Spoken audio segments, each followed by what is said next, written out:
Banca Popolare di Vicenza va in borsa. Le azioni partono da un valore di 10 centesimi e pensare che la stima secondo il vecchio consiglio di amministrazione all'ultimo bilancio era 62,50 centesimi, quindi praticamente la banca non vale più nulla. Anzi, qualcuno ha osservato che la banca vale meno del compenso di un anno dei suoi amministratori. A proposito, ma questi amministratori, che per 2/3 sono quelli che diciamo hanno sorretto Zonin, sono proprio così tranquilli e esenti da azioni di responsabilità per quello che è accaduto? E come mai non si sono ancora dimessi? Il problema, come dicevo in assemblea, è molto grave.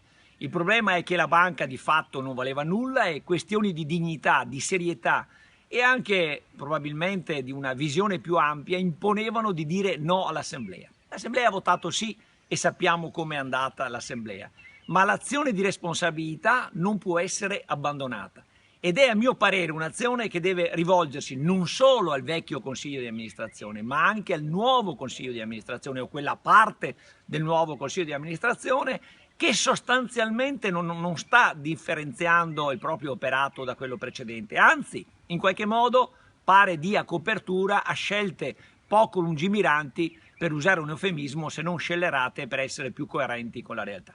Il dramma è che sul piano poi penale la Procura della Repubblica, pur avendo ottenuto l'aiuto di un nuovo magistrato, di fatto ha bisogno di accelerare la sua azione. Ha bisogno anche, a mio parere, come dicevo in assemblea, di assumere scelte che siano clamorose. Ha bisogno, se è il caso, di far scattare le manette intorno ai polsi di coloro i quali hanno compiuto dei gravi reati per i quali il codice prevede l'arresto. Io capisco che probabilmente non basterà arrestare 2 o 3 persone, bisogna arrestarne e sequestrarne i beni di molti di più. Ma è la magistratura che deve incalzare. Noi sollecitiamo la Procura della Repubblica, nel rispetto delle garanzie ovviamente della procedura, però di non perdere tempo, perché se sul piano penale viene fatto un lavoro radicale, un lavoro di indagine serio, ci sarà la possibilità per migliaia e migliaia di azionisti di costituirsi parte civile e di ottenere ristoro del danno. Da chi il ristoro del danno? Sicuramente dai vecchi amministratori o dai nuovi conniventi con i vecchi, ma soprattutto sarà possibile ottenere risarcimento del danno se si agirà contro i certificatori, quelle società che hanno anche una certa patrimonialità e hanno quindi mezzi sui quali si può intraprendere un'azione di aggressione patrimoniale.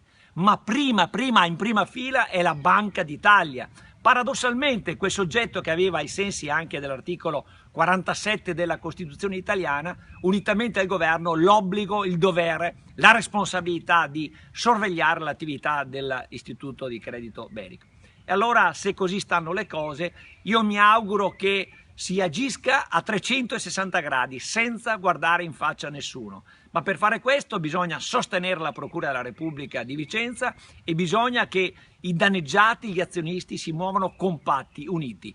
Noi stiamo operando come Indipendenza Veneta in questo senso e presto agiremo anche con atti e iniziative di manifestazione che sorreggono una attenzione di tutti sul tema delle banche popolari, che è un tema di tutti, non è soltanto degli azionisti, è di tutto il Veneto che viene privato degli istituti di credito che garantiscono un'economia e un futuro a tutti noi, al popolo veneto, al territorio veneto.